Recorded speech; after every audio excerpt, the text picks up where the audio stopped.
পৃথিবীর তেলের উপরে চলে, তেল, তেল সম্পদ, তেল খনিজ সম্পদ আল্লাহ তাবারক ওয়া তাআলা মুসলমানদের পদনিসে, মুসলমানদের কর্তলে আল্লাহ দিয়েছেন।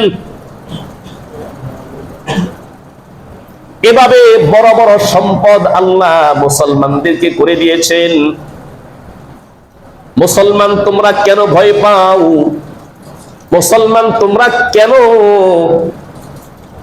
পিছিয়ে থাকো? এক নাম্বার হচ্ছে তোমাদের তো আগাইতে বলেন আল্লাহ। আল্লাহ যেন যাদেরকে আগাইতে বলে আল্লাহর রহমত আর নুসরত তো তাদের সাথেই থাকবে। দুই নাম্বার, আল্লাহর সত্য পয়গম্বর তোমাদেরকে দোয়া দিয়েছেন, তোমাদেরকে দিক নির্দেশনা দিয়েছেন। আজকে পৃথিবীতে মুসলমানদের দলের কোনো অভাব নাই, মতের কোনো অভাব নাই। দলের আর মতের কোনো অভাব না থাকার কারণে আজকে আমি লাঞ্ছিত, আগামীকাল আপনি নিষ্পৃষিত, আরেকদিন আরেকজন নিশ্চিহ্ন হয়ে যায়। দিকে দিকে শুধু মুসলমান মার খায়, আগানোর মতো কেউ নাই, কথা ঠিক নাকি? কিন্তু পৃথিবীর মুসলমান সব যদি একটা প্ল্যাটফর্মে এসে যদি হুঙ্কার ছাড়ে, মুসলমানদের হুঙ্কারের সাথে আল্লাহর নুসরত আছে। কার নুসরত? আল্লাহর সাহায্য আছে, আল্লাহর সাহায্য। বদরের যুদ্ধে মুসলমানদের তরবারি নাই, তরবারি ভেঙে গেছে। ওইদিকে কাফেরদের অস্ত্রের কোনো অভাব নাই,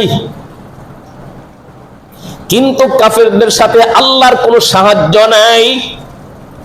সাহাবায়ে কেরাম রাদিয়াল্লাহু তাআলা আনহুমদের সাথে আল্লাহর নুসরত আছে, আল্লাহর সাহায্য আছে। আল্লাহর পয়গম্বরকে সাহাবী বলে, ইয়া রাসূলুল্লাহ, তরবারি নাই, কি দ্বারা যুদ্ধ করব, কি দ্বারা প্রতিহত করব? আল্লাহর পয়গম্বর মৃত খেজুর গাছ, মরা খেজুর গাছ, মরা খেজুর গাছের ডাল আল্লাহ রাসূল টান দিয়ে সাহাবীকে দিলেন, সাহাবী এইটা দিয়ে যুদ্ধ করো। আল্লাহর পয়গম্বর খেজুর গাছের মরা ঢাল দিলেন, ডাল হাতে নেওয়ার সাথে সাথে ডাল তরবারি হয়ে গেল। সাহায্য কার? কার সাহায্য? জোরে বলতে হবে। আল্লাহর সাহায্য। মুমিনদের সাথে আল্লাহর সাহায্য আছে, মুমিনরা ভয় পাবে না। মরলে শহীদ, বাঁচলে গাজী, মরলে ও লাভ, বাঁচলে ও লাভ। কাফের যারা মরলে ওরা মরবে, মরলে ওরা চিরস্থায়ী জাহান্নাম হয়ে জাহান্নামী হয়ে গেল, কথা ঠিক নাকি?